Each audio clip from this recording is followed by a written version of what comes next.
Samedi 12 mars a eu lieu au musée de Roubaix Défile Cancer. Ce défilé organisé par des étudiants de l'IESEG a pour but de rendre à des femmes atteintes du cancer du sein la part de féminité que la maladie leur a ôtée. Au nombre de 12, elles sont issues de l'association Emeraude qui les accompagne durant et après la maladie. Au même titre qu'Emeraude, Défile Cancer propose à ces femmes des activités de bien-être. Toutes ces femmes, on leur propose des activités de sophrologie, musicothérapie, même de la création de bijoux. Et bien sûr, donc, le but final, c'était le défilé. Donc on les a vraiment suivis pendant une année, là, depuis octobre. Donc on a appris comment aller vers elles et tout ça. On a appris leurs attentes pour le défilé. Et donc aujourd'hui, c'est le grand soir et on va voir ce qu'elles donnent sur le podium.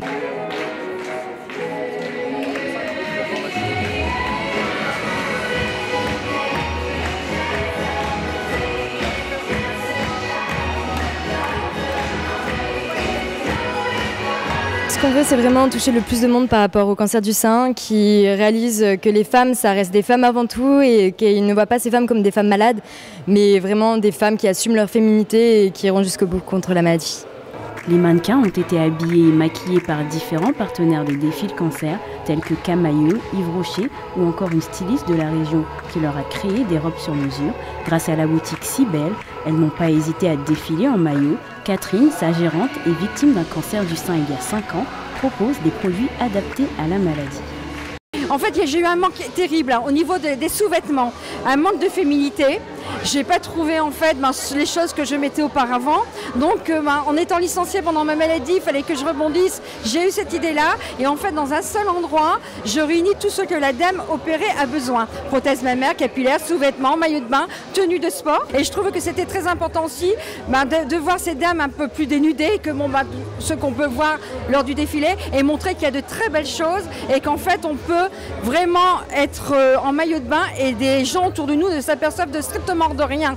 Une expérience unique qui a permis à ces femmes, souvent en manque de confiance, d'oublier la maladie le temps d'un instant, cette maladie qui les a unies au travers de diverses activités. Forcément, pendant les traitements, on n'a pas envie de se maquiller, on n'a pas envie de s'habiller, de bien s'habiller, mais petit à petit, ça revient et on redevient entre guillemets comme avant. C'est important effectivement de rester sexy, rester femme et pas se laisser abattre et